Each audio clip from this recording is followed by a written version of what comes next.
Mis hermanos, Dios les bendiga. Bienvenidos al canal Apología Adventista para que podamos tener un estudio profundo de la Biblia y así poder crecer en conocimiento para la honra y gloria de nuestro Dios. Hermanos, en esta ocasión queremos tener un estudio profundo sobre los 144,000 y la vindicación del carácter de Dios. Esta clase, hermanos, es muy profunda. Quizás para muchos, quizás puede ser nuevo este material, pero vamos a tratar de explicarlo lo mejor que podamos para que ustedes, hermanos, puedan comprender este interesante tema. Hermanos, antes de iniciar, queremos invitarles a que se suscriban al canal si aún no lo han hecho. Esto nos sirve a nosotros para que podamos alcanzar a muchas almas con la verdad presente. Así que, hermanos, vamos a orar para que Dios dirija el estudio de su palabra en esta hora. Vengamos de rodillas. Bendito Señor que estás en el cielo, santificado sea tu nombre. Te damos gracias, Padre eterno, porque nos permites una vez más poder conocer tu palabra. Te pedimos, Señor, que nos des sabiduría, inteligencia, conocimiento, para que podamos comprender este tema y podamos asimilarlo. Bendice a tus hijos, a aquellas personas que van a escuchar este mensaje, que sea para edificación de nuestras vidas, podamos crecer en conocimiento y prepararnos para tu pronto regreso. Gracias, Padre, por tu amor y tu misericordia. Te lo agradecemos en el nombre de Jesús. Amén. Mis hermanos, Dios me los bendiga. Quiero que inmediatamente puedan conseguir su Biblia, tomar papel y lápiz para hacer apuntes. Queremos presentar, hermanos, cómo Cristo vindicó el carácter de Dios y cómo eso mismo lo hace la iglesia y los 144,000. Vamos a ver en esta clase la misión de Cristo al venir a esta tierra y encarnarse. ¿Cuál fue la misión y cuál fue el objetivo? Para eso vamos a iniciar usando Juan capítulo 1, versículo 14. Juan capítulo 1, versículo 14 dice: y aquel verbo fue hecho carne, y habitó entre nosotros, y vimos su gloria, gloria como la del unigénito del Padre, lleno de gracia y de verdad. Este texto enfatiza de que Cristo se encarnó. La divinidad de Cristo fue ocultada en un cuerpo humano, o sea, fue velada. En Cristo estaban las dos naturalezas, tanto divina como humana. Pero Cristo en esta tierra vivió como humano. La encarnación de Cristo tenía un objetivo. Uno de esos objetivos era vencer a Satanás. El otro objetivo era enseñar que sí se puede obedecer la ley de Dios. Y el tercer objetivo es vindicar el carácter del Padre. ¿Qué es vindicar? El término vindicar es cuando alguien ha hablado mal de nosotros y nosotros hacemos un procedimiento para limpiar nuestro nombre. Vamos a ver de que Cristo, al venir a esta tierra, vino con un objetivo: vindicar el carácter del Padre, enseñarnos que sí se puede obedecer esa ley de Dios que tanto acusa a Satanás. Y Cristo, al venir a esta tierra, nos dio un ejemplo. De esta manera, Cristo venció al diablo, pero lo venció como hombre, no como Dios. El pecado tenía que vencerse como hombre, ya que el apóstol Pablo dice que así como el pecado entró en el mundo por un hombre, así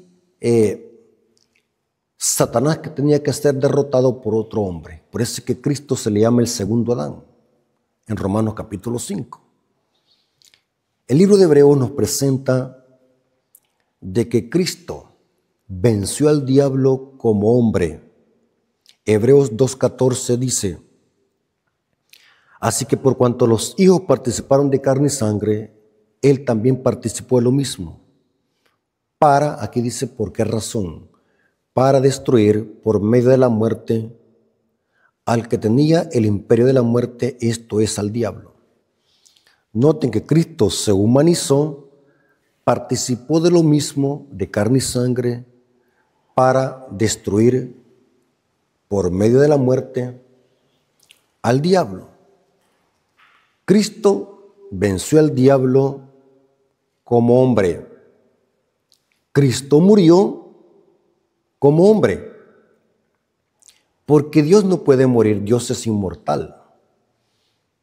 El objetivo de humanizarse Cristo fue para vencer al que tenía el imperio de la muerte, esto es al diablo. El mismo libro de Hebreos nos presenta de que Cristo no solamente venció al diablo, sino que también Cristo demostró que sí se puede obedecer la ley de Dios. Todo hijo de Adán, todo hijo de Abraham, que se aferra al poder divino, también puede vencer como Cristo venció. El secreto del poder de Cristo no estaba en sí mismo, sino en la estrecha relación que había entre Él y el Padre.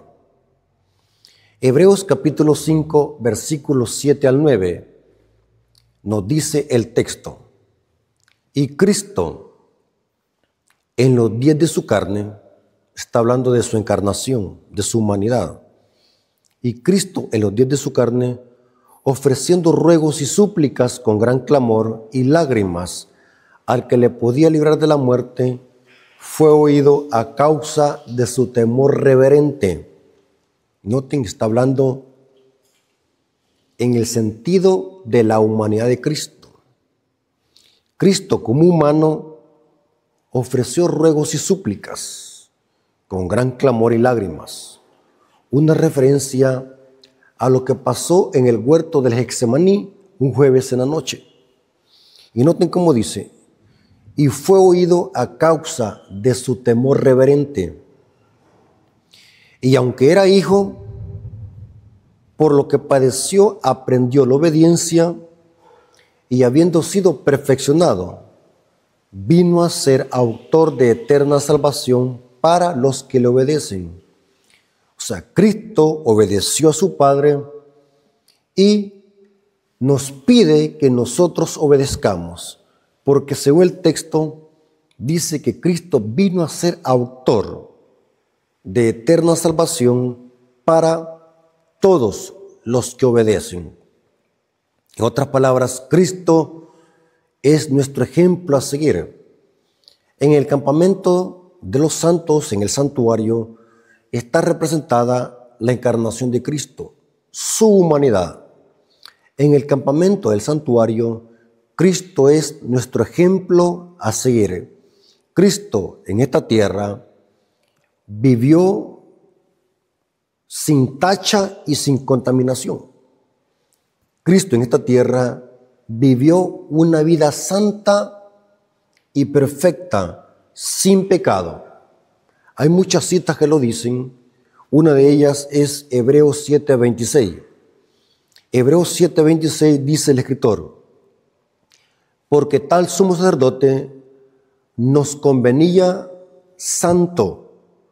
Esta palabra santo en este contexto no está hablando en el sentido de nacer, aunque Cristo es el santo que iba a nacer, pero acá los términos santo, inocente y sin mancha se está usando en el contexto de cómo vivió, no de cómo nació. ¿Me doy a entender? Porque tal sumo sacerdote nos convenía santo, inocente, sin mancha, apartado de los pecadores y hecho más sublime que los cielos. O sea que Cristo vivió santo, inocente, sin mancha y apartado de los pecadores, hecho más sublime que los cielos. O sea, Cristo vivió en esta tierra una perfecta obediencia. Y en ese sentido, Cristo es nuestro ejemplo a seguir. Muy importante ese punto, hermanos, muy importante. Cuando entendemos este punto, el por qué Cristo se humanizó y cuáles fueron sus objetivos el venir a esta tierra, ahora vamos a entender de que uno de esos objetivos, y el más importante, era que Cristo vindicaría el carácter de su Padre ante todo el universo. Según la Biblia, hay un espectáculo donde están incluidos los hombres, o sea, este planeta Tierra, los ángeles y el universo, el cosmos. Ahora, vamos a ver por qué razón Cristo vino a vindicar el carácter del Padre. Vindicar significa limpiar su nombre. Uno de los objetivos, el venir Cristo a esta tierra, es vindicar el carácter del Padre, porque Satanás en el cielo acusó a Dios y su gobierno. Hay muchas referencias bíblicas donde se puede demostrar de que Satanás, el odio primordial, era contra Dios y su ley. Inclusive Satanás odia al Hijo de Dios, odia el gobierno de Dios, odia la ley de Dios. Satanás, aunque es un acusador de nuestros hermanos, pero Satanás a quien acusa más directamente es a Dios y su carácter, su ley. Hay muchas referencias bíblicas que lo demuestran. Una de ellas es el libro de Job, capítulo 1, versículos 8 al 11. Job, capítulo 1, versículos 8 al 11. En el libro de Job, los primeros 2 capítulos encontramos cómo Satanás va a los concilios celestiales. En efecto, antes de la cruz, el diablo podía ir al cielo como representante de este mundo caído, porque el representante legítimo de este mundo iba a ser Adán. Pero como cayó en pecado, Satanás se tornó en el príncipe de este mundo. Y en los concilios celestiales que Dios tiene regularmente con los habitantes de los mundos no caídos y con los ángeles, Satanás llegó a acusar a Job, pero en una forma indirecta. Satanás estaba acusando a Dios de ser arbitrario. O sea que, aunque si leemos superficialmente esta historia, la historia de Job, pudiésemos pensar de que Satanás simplemente está acusando a Job. Pero cuando profundizamos y los metemos detrás del telón, Satanás en una forma indirecta está acusando a Dios mismo y su gobierno. El carácter de Dios está en juego. Noten cómo dice Job capítulo 1, versículos 8 al 11.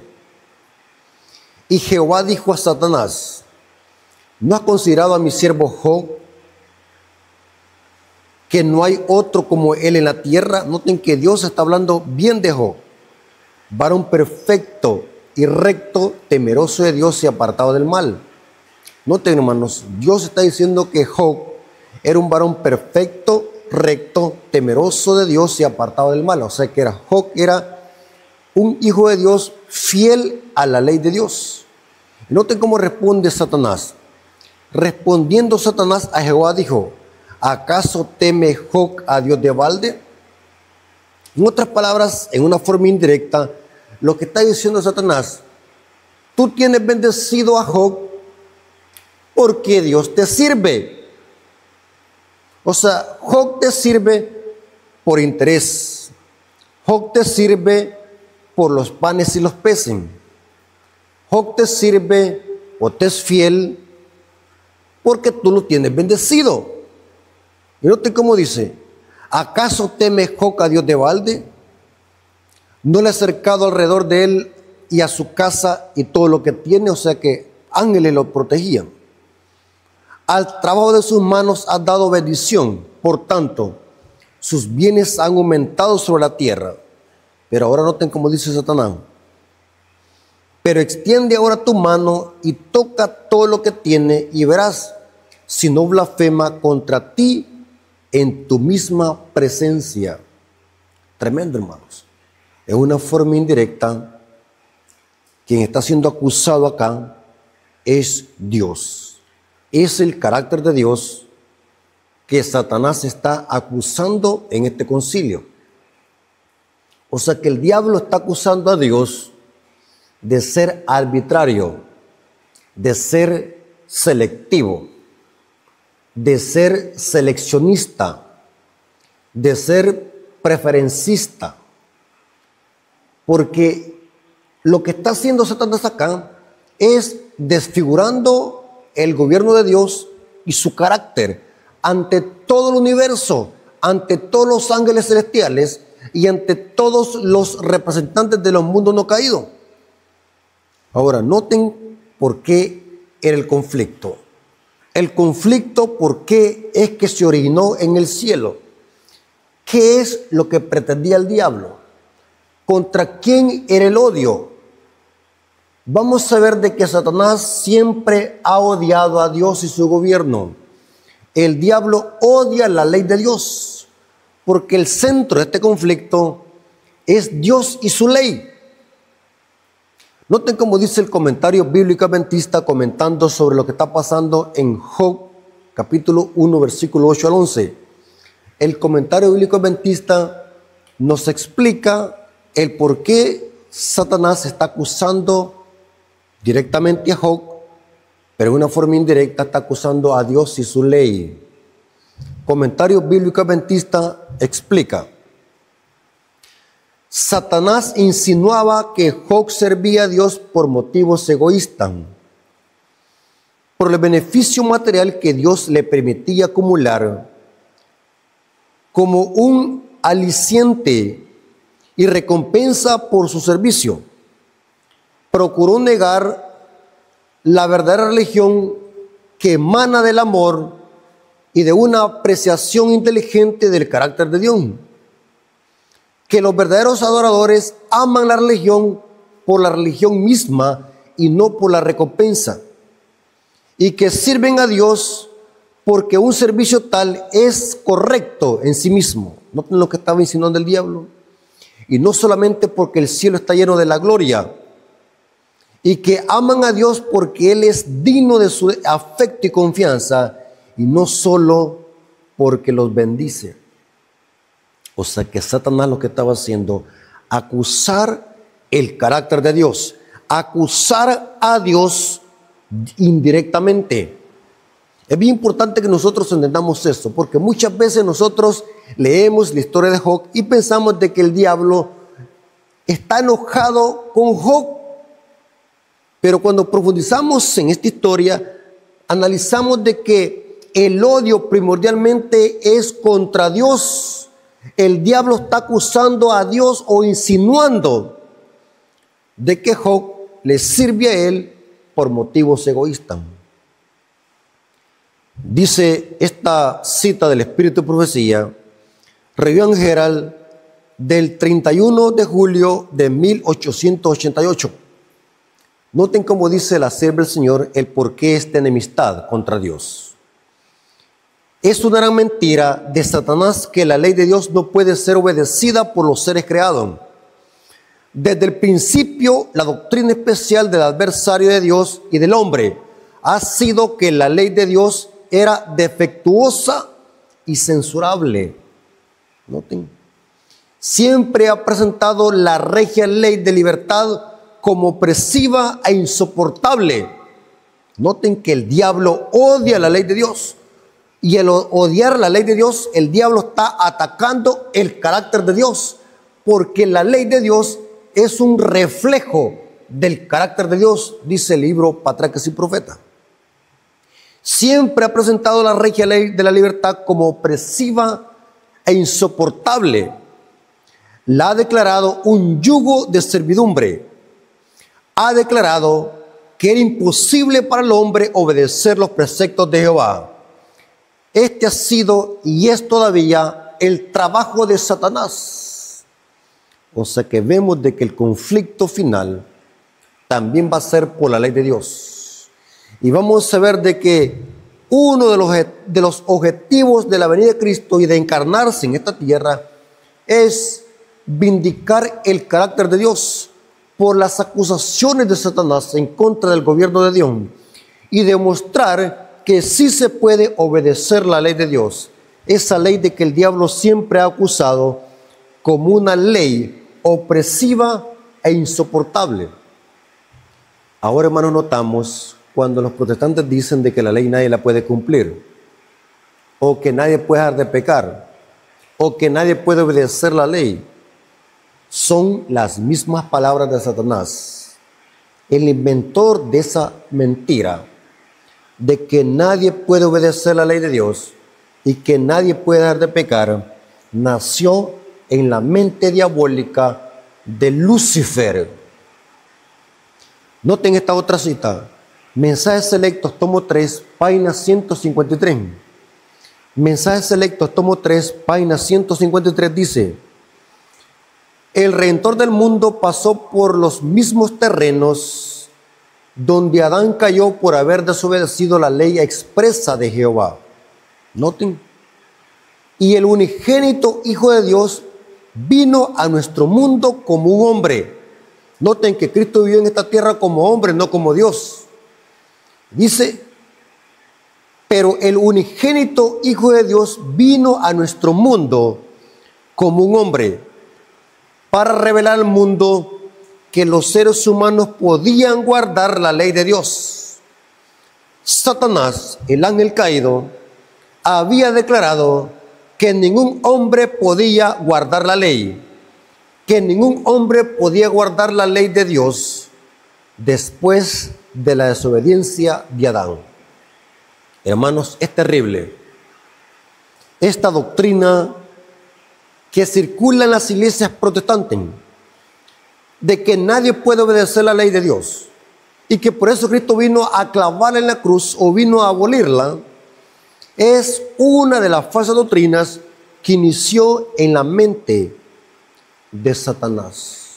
Y Cristo, al venir a este mundo y vivir como hombre, demostró que si nos aferramos al poder divino, si nos aferramos al poder del Padre, vamos a poder vencer el pecado y vamos a poder obedecer la ley de Dios. Porque el poder no está en nosotros, sino en Dios. El poder para vencer está en Cristo, para que en el nombre de Jesús se doble toda rodilla de los que están en el cielo, en la tierra y debajo de la tierra, y toda lengua confiese que Jesús es el Señor. Porque ante mí, dijo Cristo, se doblará toda rodilla y toda lengua confesará que Jesús es el Señor. Hermanos, cuando vemos a Cristo, estamos viendo la encarnación de la ley. Cuando vemos a Cristo, vemos un ejemplo a seguir. Cristo es nuestro mayor ejemplo.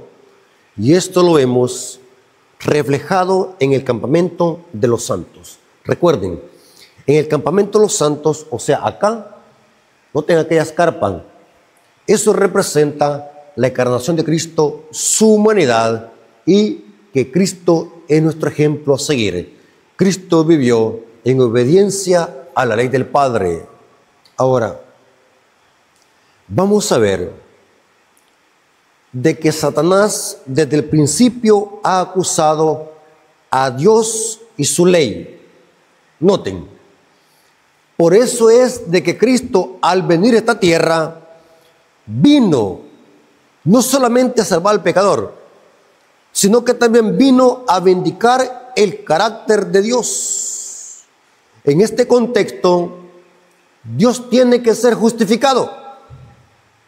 Noten lo que estoy diciendo.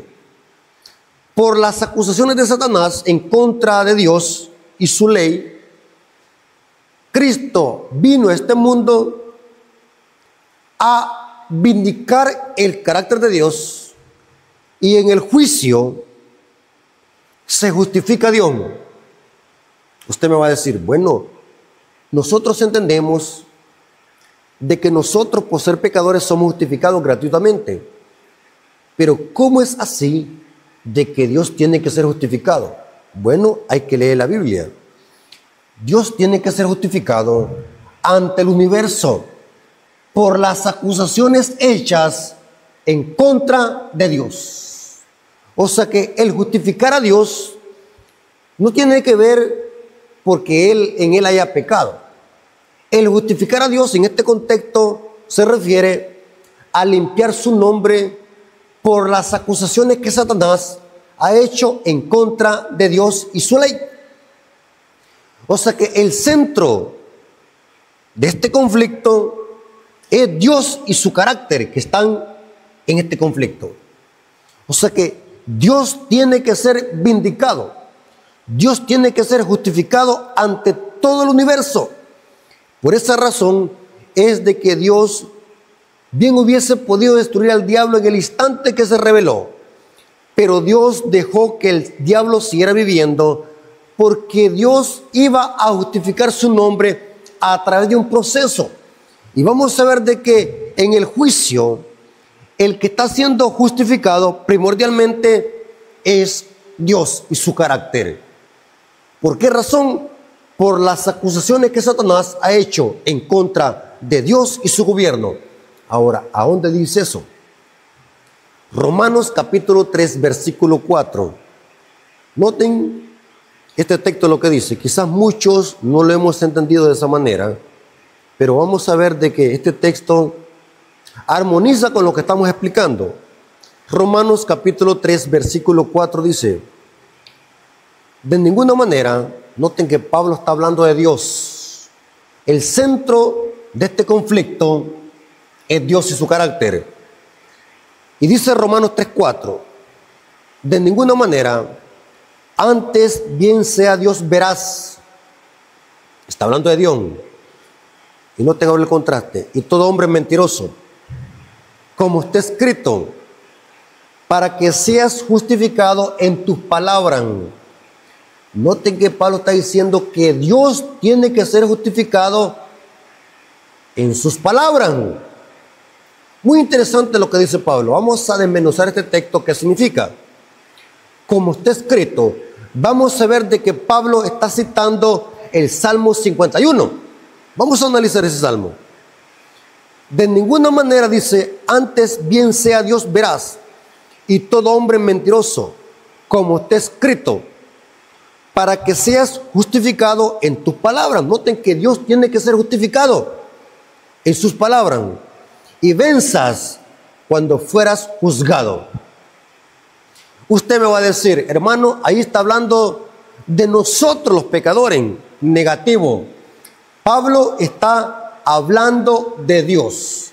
Quien tiene que ser justificado en sus palabras es Dios. Y que venzas cuando fueres juzgado. Está hablando de Dios. Lean el contexto. Pablo está usando estas palabras para referirse a Dios. Hay un momento donde Dios tiene que ser justificado por sus palabras y venzas cuando fueras juzgado. O sea que quien está en el centro del juicio es Dios y su carácter. Y por lo tanto tiene que ser justificado Dios en sus palabras y salir victorioso cuando fuera juzgado. Pero usted me va a decir, hermano Rafael Díaz, no estoy entendiendo mucho.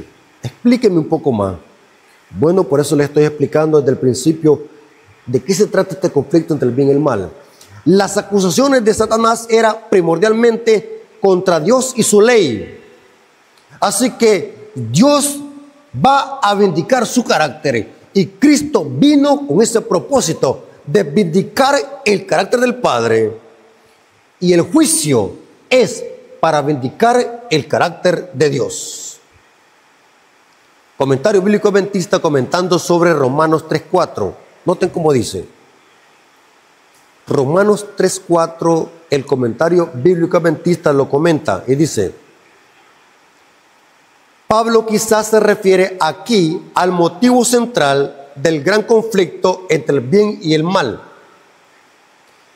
El carácter de Dios y su justicia han sido juzgados, por así decirlo, ante los hombres y ante todo el universo. O sea que todo lo que está pasando en el santuario, todos los pasos que Cristo hace en el santuario, son para justificar el carácter de Dios. Todo lo que Cristo hace en el santuario, especialmente en el juicio, es para vindicar y justificar el carácter de Dios. Ahora, lo que está haciendo Pablo es citando el Salmo 51, versículo 3 al 4. Porque dice Pablo, como está escrito. Esa expresión significa que Pablo está citando una referencia que viene del Salmo 51, versículo 3 al 4. ¿De qué habla el Salmo 51? El Salmo 51 habla de la confesión y el arrepentimiento del pecado de David, cuando cometió adulterio con la mujer de Urías Eteo. La mujer se llamaba Betsabé. Ustedes conocen la historia. El Salmo 51 es el arrepentimiento de David. Pero es interesante que Pablo está citando los versículos 3 y 4 del Salmo 51, porque Pablo dice como está escrito. Está citando el Salmo 51, versículos 3 al 4, y vamos a ver de que Salomón acá está hablando de Dios mismo, quien tiene que ser justificado en las palabras y vencer en el juicio es Dios mismo. Noten, Salmo 51, versículo 3 al 4. Porque yo reconozco mis rebeliones y mi pecado está siempre delante de mí. Contra ti solo he pecado y he hecho lo malo delante de tus ojos. Noten, para que sea reconocido justo en tus palabras y tenido por puro en tu juicio. Noten qué interesante. Aquí David no precisamente está hablando de él mismo. Quien tiene que salir justo en sus palabras y tenido por puro en tu juicio es Dios. Pero para que eso suceda, David se está arrepintiendo. Noten el contexto. O sea, cuando nos arrepentimos legítimamente de nuestros pecados, estamos justificando a Dios en el juicio. En otras palabras, estamos dándole la razón a Dios. Leen el Salmo correctamente. David, al arrepentirse de su pecado, está reconociendo justo a Dios en su palabra y tenido por puro en su juicio, en el juicio de Dios. Noten, porque yo reconozco mis rebeliones y mi pecado está siempre delante de mí. Contra ti solo he pecado y he hecho lo malo delante de tus ojos. Ahora, noten por qué David se arrepiente. Para que sea reconocido justo en tus palabras y tenido por puro en tu juicio. Muy interesante. Pero ¿cómo es que Dios puede ser justificado? ¿Acaso hay pecado en Dios para que sea justificado? Porque el término justificado podría traducirse como perdonado. Justificado es cuando se da un veredicto de que alguien es inocente en un tribunal. Pero aquí estos términos, tanto Pablo como David, se lo está aplicando a Dios. Inclusive, noten cómo dice Lucas capítulo 7, versículos 29 al 30. Lucas capítulo 7, versículos 29 al 30 dice: y todo el pueblo y los publicanos, aquí es cuando Juan el Bautista estaba bautizando en el Jordán, y todo el pueblo y los publicanos, cuando lo oyeron, o sea, cuando oyeron a Juan, justificaron a Dios. ¿Cómo? ¿Justificaron a quién? A Dios. ¿Cómo lo justificaban?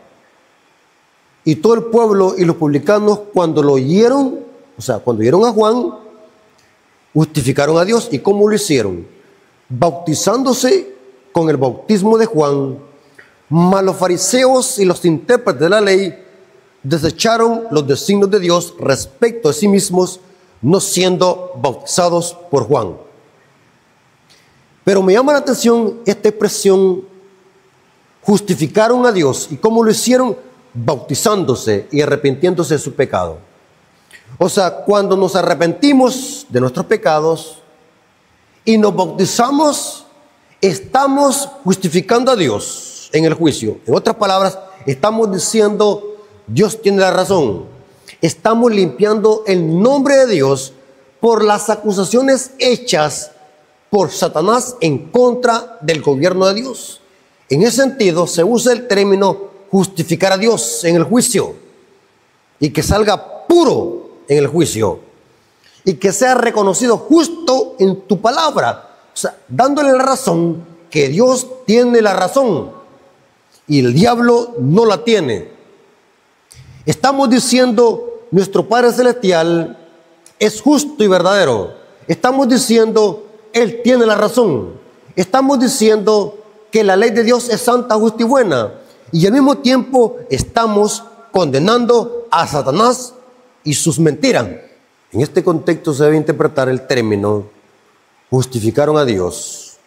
En este contexto debe interpretarse que Dios sea justificado en sus palabras y que venza cuando fuera juzgado. O sea que el centro del juicio no es el hombre, sino que es Dios mismo. El centro de este conflicto es Dios y su ley. Interesante. Ahora, noten cómo dice Apocalipsis 14:7. Este versículo lo leemos y muchas veces no lo hemos visto desde esta perspectiva. Leamos lo que dice Apocalipsis 14:7. Este es el mensaje del primer ángel, dice, diciendo a gran voz, temed a Dios y dale gloria. ¿Pero por qué? ¿Por qué hay que temerle y darle gloria? Porque la hora de su juicio ha llegado. ¿La hora de quién? De su juicio. O sea que es el juicio de Dios. Dios está siendo juzgado en el contexto que estoy explicándole. No dice el juicio para nosotros. Claro que en el juicio somos juzgados nosotros. Pero el primero que está siendo juzgado por las acusaciones de Satanás ante el universo es Dios. Y Dios tiene que limpiar su nombre. O sea que el juicio primordialmente es de Dios. Dios está siendo juzgado por las acusaciones hechas en contra de su gobierno. Porque la hora de su juicio ha llegado. El juicio es de Dios. Y adorar a aquel que hizo el cielo, la tierra, el mar y las fuentes de las aguas. Ahora, al analizar el juicio, en el juicio se hacen varias cosas. En el juicio se vindica el carácter de Dios, porque el texto dice, su juicio ha llegado. Es el juicio de Dios. O sea, en el juicio se vindica el carácter de Dios. Se juzga a Dios por las acusaciones de Satanás. También se vindica al pueblo de Dios. Y también se da la sentencia para el cuerno pequeño, según Daniel 8, versículos 11 al 13. 4 cosas que se hacen en el juicio. Se vindica el carácter de Dios, o sea, se limpia el nombre de Dios, porque el juicio es de Dios. Se juzga a Dios en el sentido por las acusaciones hechas en contra de él y su gobierno. También se juzga al pueblo de Dios y se vindica al pueblo de Dios, según Daniel 7, y también, según Daniel 8, se da la sentencia para el cuerno pequeño. Noten por qué es importante, hermanos, comprender el tema del juicio. En el juicio preadvenimiento, que entre los adventistas le llamamos el juicio investigador, tiene estos objetivos: vindicar el carácter de Dios ante el universo, porque Dios, a través del juicio, que es suyo el juicio, Dios limpia su nombre ante el universo, porque Satanás habló mal de Dios ante todo el universo, y Dios tiene que hacer esto, limpiar su nombre o vindicar su nombre ante todo el universo. Y lo hace a través de un proceso que lo hemos plasmado en el santuario. Ahora, noten esta interesante cita, hermanos, que demuestra lo que estoy hablando. Patriarcas y Profetas, página 49, párrafo 1. Patriarcas y Profetas, página 49, párrafo 1, dice: pero el plan de redención tenía un propósito todavía más amplio y profundo que el de salvar al hombre. Noten que había un propósito más amplio que el de salvar al hombre. Cristo no vino a la tierra únicamente por este motivo. No vino meramente para que los habitantes de este pequeño mundo acataran la ley de Dios como debe ser acatada, sino que vino para vindicar el carácter de Dios ante el universo. Poderosa cita de la sierva del Señor. Y sigue diciendo la cita: a este resultado de su gran sacrificio y su influencia sobre los seres de todos los mundos, así como sobre el hombre, se refirió el Salvador cuando poco antes de su crucifixión dijo: ahora es el juicio de este mundo, ahora el príncipe de este mundo será echado fuera. Y yo, cuando sea levantado de la tierra, hablando de su resurrección y su muerte, a todos atraeré a mí mismo. Juan capítulo 12, versículo 31 al 32.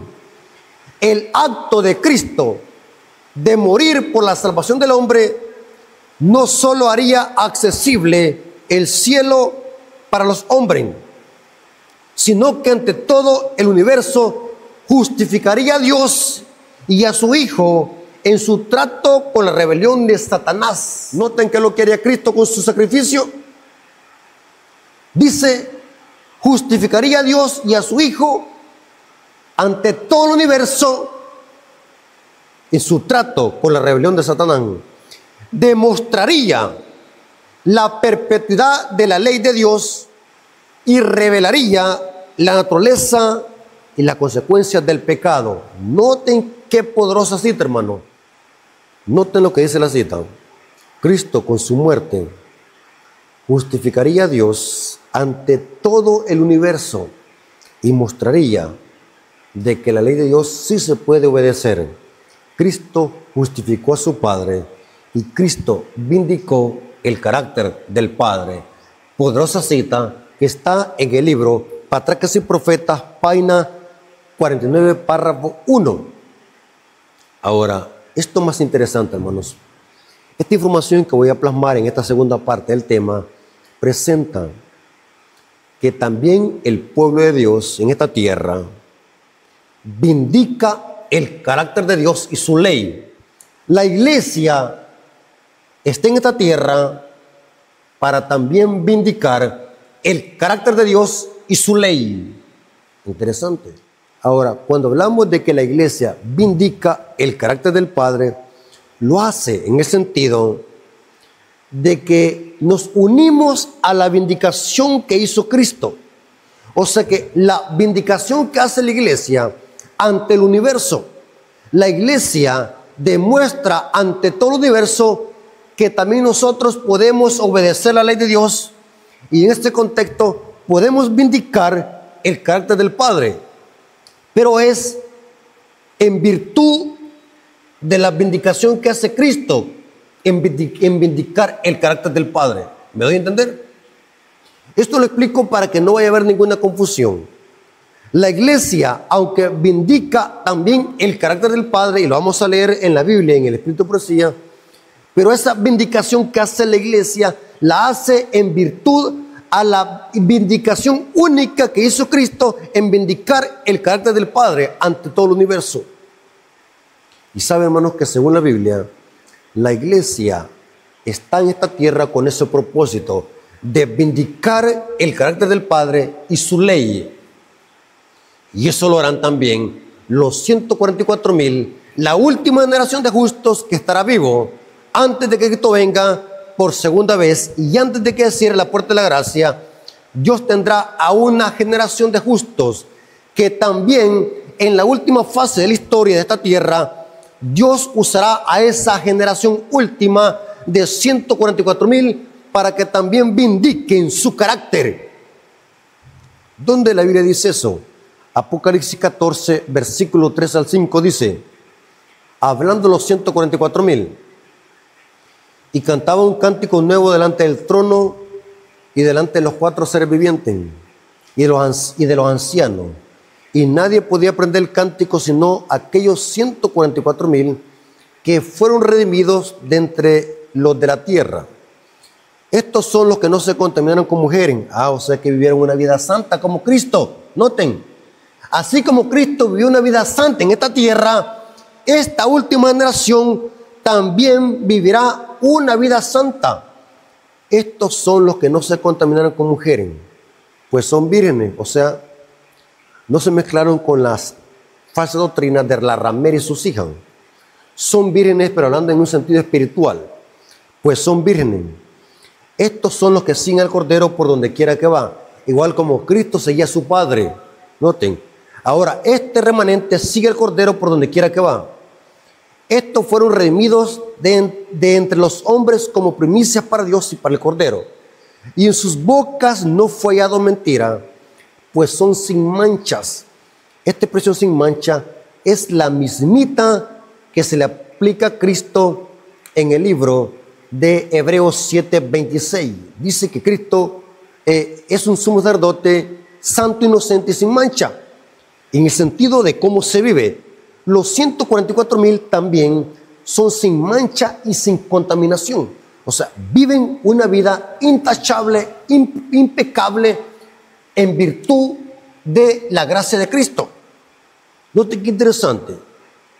En su boca no fue hallado mentira, pues son sin mancha delante del trono de Dios. O sea, esta expresión no se refiere a que nacieron impecables, sino que vivieron una vida santa en esta tierra. Y en ese sentido, vindican el carácter de Dios. Noten cómo dice Apocalipsis 15, versículo 3 al 4. Apocalipsis capítulo 15, versículo 3 al 4 dice, hablando de los 144,000, y cantaban el cántico de Moisés, siervo de Dios, y el cántico del Cordero, diciendo, noten cómo dicen, grandes y maravillosas son tus obras. O sea que están diciéndole a Dios, lo están justificando, en otras palabras, están diciéndole, Señor Rey de Reyes, tú tienes la razón, tú eres justo, tú eres verdadero, tú eres veraz. Noten, diciendo, grandes y maravillosas son tus obras, Señor Dios Todopoderoso. Justos y verdaderos son tus caminos, Rey de los santos. O sea que este remanente también está justificando a Dios en el conflicto final. Noten que lo que dicen en este cántico dan una profecía tipológica. ¿Quién no te temerá, oh Señor, y glorificará tu nombre? Pues solo tú eres santo, por lo cual, aquí está la profecía que dan. Noten, hermanos, los 144,000 en este cántico dan una profecía escatológica. Dice el texto, noten la profecía, por lo cual todas las naciones vendrán y te adorarán, porque tus juicios se han manifestado. ¿Quiénes vendrán? Noten que los 144,000, después de salir victoriosos del tiempo de angustia de Jacob, en el cántico dan una profecía escatológica. ¿Y qué dice esta profecía? Dice, por lo cual todas las naciones vendrán y te adorarán, porque tus juicios se han manifestado. ¿Cuándo se va a cumplir esta profecía escatológica? ¿Qué tiene que ver este cántico con una profecía escatológica? De que todas las naciones vendrán y te adorarán. Todas las naciones. Les explico. Al final del conflicto entre el bien y el mal, todos los impíos van a reconocer de que Cristo y su Padre son justos con el trato del pecado y con su trato que les va a hacer en ese instante, que van a ser calcinados en el lago de fuego. O sea que cuando el texto dice, por lo cual todas las naciones vendrán y te adorarán, el conflicto de los siglos dice que todos los impíos y los justos también van a decir, justas y verdaderas son tus obras y tus caminos. La diferencia es que los impíos y los demonios van a confesar estas palabras por miedo, pero reconocen de que Jesús y el Padre son justos sus caminos. Ahí se va a cumplir, hermanos, donde toda rodilla se doblará. El libro Conflicto de los Siglos dice de que Satanás, antes de ser destruido, se inclina ante Cristo y lo reconoce, porque es un Dios justo y verdadero. En ese sentido, todas rodillas se doblará y toda lengua confesará que Jesús es el Señor. Este cántico que cantan los 144,000, no solamente lo van a cantar los justos, también lo van a cantar los impíos, pero porque tienen miedo, pero reconocen, en su miedo, reconocen de que lo que va a hacer Dios en ese momento con ellos es porque Dios es un Dios justo. En ese sentido, todas las naciones vendrán y te adorarán, porque al final del conflicto, todos los demonios reconocen de que Jesús es el Señor, y se cumplirá por completo lo que dice Pablo: ante mí se doblará toda rodilla, y eso incluye las rodillas de los demonios, y toda lengua confiese que Jesús es el Señor. Los demonios reconocen de que Jesús es el Señor, y después son destruidos en el lago de fuego. Lean el Conflicto de los Siglos, porque los 144,000, la última generación, va a vindicar el carácter del Padre. Aún los demonios van a reconocer de que Dios siempre estuvo en la razón. Noten, hermanos, todo el universo se va a quedar atónito viendo cómo termina el conflicto final, y todo el mundo, todo el universo va a decir: justos y verdaderos son tus caminos, Rey de los santos. ¿Quién no te temerá, oh Señor, y glorificará tu nombre? Y esto incluye, aún los demonios van a glorificar a Dios, pero lo van a hacer por miedo. Lean el libro Conflicto de los Siglos. Ahora, aquí hay algo muy interesante también, hermanos. Aparte de los 144,000 que van a vindicar el carácter de Dios en el último conflicto, también la iglesia, nosotros en esta tierra, tiempo presente, nosotros, cada uno de nosotros hemos sido llamados para también vindicar el carácter de Dios. Usted me va a decir: ¿acaso no basta que Cristo vindique el carácter del Padre? Suficiente lo que hace Cristo, pero también nosotros vimos que lo dice el apóstol Pablo y lo dice el Salmo. Nosotros, en ese sentido, cuando nos arrepentimos y cuando obedecemos la ley de Dios, estamos en una forma indirecta vindicando también el carácter de Dios. Estamos justificándolo ante todo el universo. Usted me va a decir: hermano, ¿cómo se entiende esto? Ahora, cuando hablamos de la justificación y de la vindicación del carácter de Dios de parte de la iglesia, esto no tiene nada que ver con justificación propia, ni jactancia, ni perfeccionismo, ni legalismo. Aclaro este punto. Cuando hablamos de la vindicación del carácter de Dios de parte de la iglesia, no estamos hablando de justificación propia, ni tampoco nos estamos jactando, ni hablando de perfeccionismo ni legalismo. Cuando hablamos en este contexto, estamos hablando cómo a través de la gracia divina efectuada en nosotros, a través de ese poder divino de Dios, se nos otorga un poder para que nosotros en esta tierra también podamos obedecer la ley de Dios y permanecer sin tacha y sin contaminación. Pero eso se logra a través del poder divino, la justificación por la fe en la escatología divina. Noten cómo dice el apóstol Judas para demostrarlo, que también nosotros justificamos a Dios cuando vivimos una vida santa e intachable en esta tierra. El libro de Judas lo dice. Judas capítulo 1, versículos 24 al 29. Judas capítulo 1, versículos 23 al 24 dice: a otros salvad arrebatándolos del fuego, de otros tened misericordia con temor, aborreciendo aún la ropa contaminada por su carne, y aquel que es poderoso para guardarlos sin caída y presentaros sin mancha. Esta palabra sin mancha no es que nacimos sin mancha, sino es cómo se vive. Y presentarlos sin mancha delante de su gloria con gran alegría. Esta misma palabra mancha se aplica a Cristo, a los 144,000, y Judas se la aplica a la iglesia. Dice que por la gracia divina Él es poderoso para guardarlos sin caída en este mundo. Noten, hermanos, esto tira a la basura los acertos de Satanás, porque Satanás dice que nadie puede obedecer la ley de Dios, pero la Biblia enseña que sí podemos obedecer. Es a través de la gracia de Cristo que nosotros podemos vivir una vida santa y perfecta y sin mancha en esta tierra, porque en Cristo hay poder, y ese es el verdadero evangelio.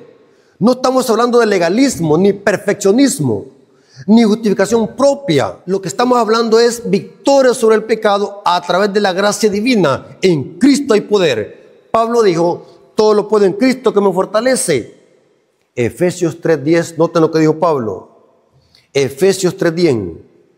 Para que la multiforme sabiduría de Dios sea ahora dada a conocer por medio de la iglesia a los principados y potestades en los lugares celestiales. O sea que nosotros, la iglesia, da a conocer ante el universo. ¿Qué es lo que damos a conocer? Ahí dice, damos a conocer la multiforme sabiduría de Dios. ¿Y la damos a conocer a dónde? ¿Y la damos a conocer a dónde? A los principados y potestades en los lugares celestiales, ante todo el universo, quiere decir Pablo. Esto lo corrobora el espíritu de profecía, que la iglesia también ha sido llamada para vindicar el carácter de Dios y su ley en esta tierra. ¿Dónde dice eso? Testimonios para la iglesia, tomo 5, página 696.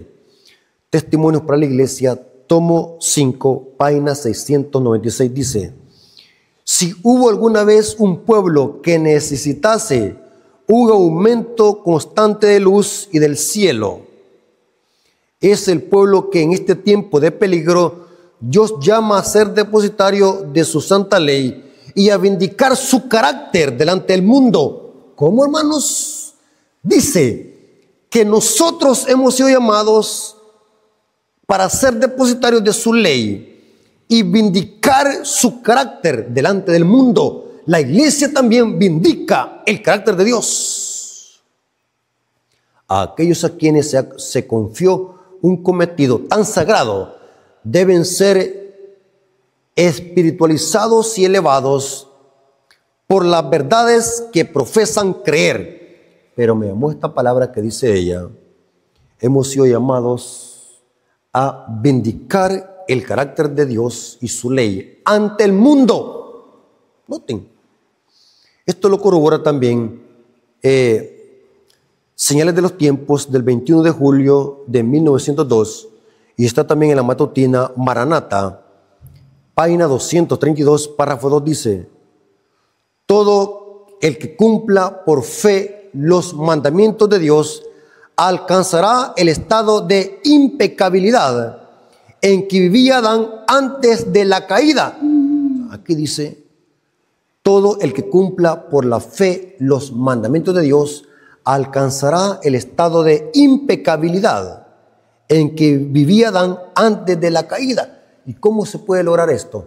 A través de la justificación por la fe. Interesante. Palabras de vida del Gran Maestro. Palabras de vida del Gran Maestro, página 47, párrafo 4, dice: Cristo espera con un deseo anhelante la manifestación de sí mismo en su iglesia. Cuando el carácter de Cristo sea perfectamente reproducido en su pueblo, entonces vendrá Él para reclamarlos como suyo. Noten cuándo es que Cristo va a venir. Cuando el pueblo de Dios refleje perfectamente el carácter de Cristo. Alguien puede decir, hermanos, esto es imposible. Pero mi Biblia dice que sí se puede. Todo lo puedo en Cristo que me fortalece. Interesante. Saben, hermanos, que aunque usted no lo crea, nuestras obras, cuando se hacen producidas por el poder del Espíritu Santo en nosotros y por la gracia de Cristo efectiva en nosotros, nuestras obras también vindican el carácter de Dios. ¿Sabían ustedes eso, hermano? Cuando nosotros hacemos malas obras, estamos dañando el carácter de Dios. Y cuando hacemos buenas obras, frutos del Espíritu Santo, también estamos justificando y vindicando el carácter de Dios. Usted me va a decir, hermano, primera vez que escucho esto, pero es así. ¿Sabe, hermano, que cuando nosotros hacemos algo, el universo o los demonios no nos acusan primordialmente a nosotros, acusan a Dios, igual como en la historia de Job? Sí. Y también cuando hacemos algo bueno para glorificar a Dios, la gloria es para Dios, no para nosotros, porque todo repercute en Dios. Se lo voy a demostrar. Mateo 5, 15 al 16. Mateo capítulo 5, versículos 15 al 16 dice, hablando cómo debemos de ser luz al mundo, ni se enciende una luz y se pone debajo de un almud, o sea, un cajón, sino sobre el candelero, y alumbra a todos los que están en la casa. Noten para qué la luz. No es para alumbrarnos nosotros mismos, sino para que alumbre a otro. Así alumbre vuestra luz delante de los hombres, para que vean vuestras buenas obras. Ahora, noten que el mundo no nos va a glorificar a nosotros, sino a quién. Para que vean vuestras buenas obras y glorifiquen a vuestro Padre que está en los cielos. En otras palabras, cuando hacemos buenas obras, estamos justificando a Dios, estamos glorificando a Dios. ¿Saben que también cuando nos portamos mal, cuando blasfemamos, estamos blasfemando el nombre de Dios entre los gentiles? Todo repercute a Dios. Romanos 2:24. Porque como está escrito, el nombre de Dios es blasfemado entre los gentiles por causa de nosotros. Noten que el diablo no va a hablar primordialmente de usted, va a acusar a Dios. Todo repercute a Dios. Ya sea acciones malas, el diablo acusa a Dios. Y cuando hacemos buenas obras, es al contrario, glorificamos a Dios. Otro ejemplo, 1 Pedro 4:14. 1 Pedro 4:14 dice, si sois vituperados por el nombre de Cristo, sois bienaventurados, porque el glorioso Espíritu de Dios reposa sobre vosotros. Ciertamente de parte de ellos, Él es blasfemado. Noten que Dios es blasfemado, no son ellos. Por la conducta de ellos, el nombre de Dios es blasfemado, pero por vosotros es glorificado. ¿Captaron, hermano? Ahora, 2 Pedro 2:2 dice lo siguiente. 2 Pedro 2:2 dice, y muchos seguirán sus disoluciones, hablando de los falsos maestros, por causa de los cuales el camino de la verdad será blasfemado. Noten que quien es blasfemado es el camino de la verdad. Hermanos, ¿se dan cuenta por qué nosotros en esta tierra debemos de vivir una vida santa y piadosa en esta tierra? Porque de esa manera nosotros demostramos al universo que también si nos aferramos al poder divino, podemos obedecer la ley de Dios. Y en ese sentido, justificamos el nombre de Dios ante el universo. Noten cómo termina esta cita. El apóstol Juan nos presenta en el capítulo 5, 1 Juan capítulo 5, versículo 1 al 3, que con el poder de Dios sí podemos obedecer la ley de Dios. 1 Juan capítulo 5, versículo 1 al 3 dice, todo aquel que cree que Jesús es el Cristo es nacido de Dios, y todo aquel que ama al que le engendró, ama también al que ha sido engendrado por él. En esto conocemos que amamos a los hijos de Dios cuando amamos a Dios y guardamos sus mandamientos. Pero ¿quiénes son los que guardan sus mandamientos? Los que son nacidos de Dios. Pues este es el amor de Dios, que guardemos sus mandamientos, y sus mandamientos no son gravosos, o sea, no son difíciles de guardar. Y dice el versículo 4, porque todo lo que es nacido de Dios vence al mundo. Y esta es la victoria que ha vencido el mundo, nuestra fe. Hermanos, Dios les bendiga. Espero que hayan comprendido este tema de que quien está en el centro de este conflicto es Dios. Y el nombre de Dios tiene que ser vindicado y tiene que ser justificado en este conflicto entre el bien y el mal. Cristo vindicó el carácter del Padre y su vindicación es única. Los 144,000 lo vindican al final de la historia y la iglesia también lo vindica en esta tierra cuando guarda los mandamientos y los exalta. Estamos vindicando el carácter de Dios ante todo el universo, como dice Pablo. Hermanos, Dios les bendiga. Espero que esta información les haya servido y que no solamente pueda ser teoría, sino que también podamos obedecer la ley de Dios y la única forma de poder obedecer esa ley tan santa, justa y buena es a través de la justicia de Cristo. Dios les bendiga, hermanos. Vamos a orar para darle gracias a Dios por este interesante estudio. Oremos. Señor bendito que estás en el cielo, santificado sea tu nombre. Te damos gracias porque nos permitiste tener esta clase de conocimiento espiritual. Nos hemos dado cuenta que tu nombre tiene que ser vindicado y justificado en este conflicto entre el bien y el mal. Tu Hijo lo demostró en esta tierra, viniendo a demostrar y siendo nuestro ejemplo de obediencia, que todo hijo de Adán, aferrado del poder divino, puede obedecer tu santa ley. Lo demuestran los 144,000 y lo demuestra tu iglesia en esta tierra, ante el universo. Gracias, Señor, por tu amor y tu misericordia. Te lo agradecemos en el nombre de Jesús. Amén. Mis hermanos, Dios me los bendiga.